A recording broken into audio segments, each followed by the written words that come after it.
নমস্কার। আবহাওয়া কেন্দ্র আগরতলা থেকে প্রচারিত ত্রিপুরার সাপ্তাহিক আবহাওয়া প্রতিবেদনে আপনাদের স্বাগত জানাচ্ছি। আমি শঙ্করচন্দ্র সাহা। প্রথমেই গত সপ্তাহের বৃষ্টিপাতের দৃশ্যপট। গত সপ্তাহ অর্থাৎ 18 থেকে 24শে জুন ত্রিপুরায় বৃষ্টিপাত হয়েছে 63.9 মিলিমিটার, যেখানে স্বাভাবিক বৃষ্টিপাতের পরিমাণ 92.1 মিলিমিটার, অর্থাৎ 31% বৃষ্টিপাত কম হয়েছে, যা স্বাভাবিকের চেয়ে কম।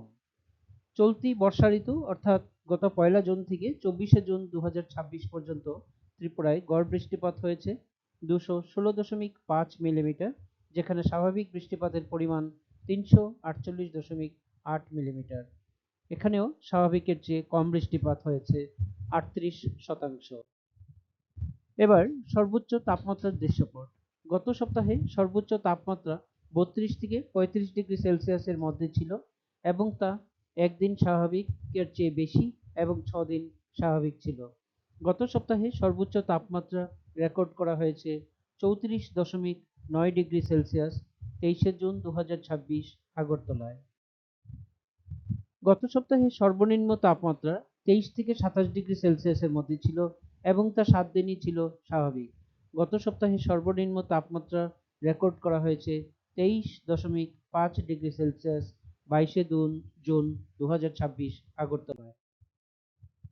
জেলাভিত্তিক বৃষ্টিপাতের দিকে লক্ষ্য করলে দেখা যায়, গত সপ্তাহে পশ্চিম ত্রিপুরা জেলায় স্বাভাবিকের চেয়ে 71% বেশি বৃষ্টিপাত হয়েছে।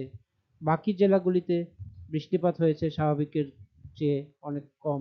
সবচেয়ে কম বৃষ্টিপাত হয়েছে গোমতী জেলায়, যা স্বাভাবিকের চেয়ে 78% কম। এবার পরবর্তী 2 সপ্তাহের জন্য আবহাওয়ার আভাস। পরবর্তী সপ্তাহ অর্থাৎ 26শে জুন 2026 থেকে 2রা জুলাই 2026 পর্যন্ত সপ্তাহে বৃষ্টিপাত স্বাভাবিকের কাছাকাছি থাকার সম্ভাবনা। সর্বোচ্চ ও সর্বনিম্ন তাপমাত্রা স্বাভাবিকের কাছাকাছি থাকার সম্ভাবনা। তার পরবর্তী সপ্তাহ অর্থাৎ 3রা জুলাই 2026 থেকে 9 জুলাই 2026 পর্যন্ত সপ্তাহে বৃষ্টিপাত স্বাভাবিকের কাছাকাছি, সর্বোচ্চ তাপমাত্রা স্বাভাবিক বা তার চেয়ে বেশি এবং সর্বনিম্ন তাপমাত্রা স্বাভাবিকের কাছাকাছি থাকার সম্ভাবনা। আগামী 2 সপ্তাহেই ত্রিপুরার প্রত্যেক জেলার 2-1 জায়গায় বজ্রবিদ্যুৎ সহ বৃষ্টিপাতের সম্ভাবনা রয়েছে। আমাদের আবহাওয়া সংক্রান্ত অধিক বিবরণের জন্য আপনারা মৌসুম, দামিনী, মেঘদূত অ্যাপ এবং সোশ্যাল মিডিয়া ফলো করতে পারেন।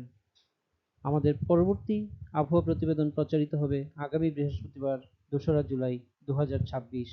ধন্যবাদ।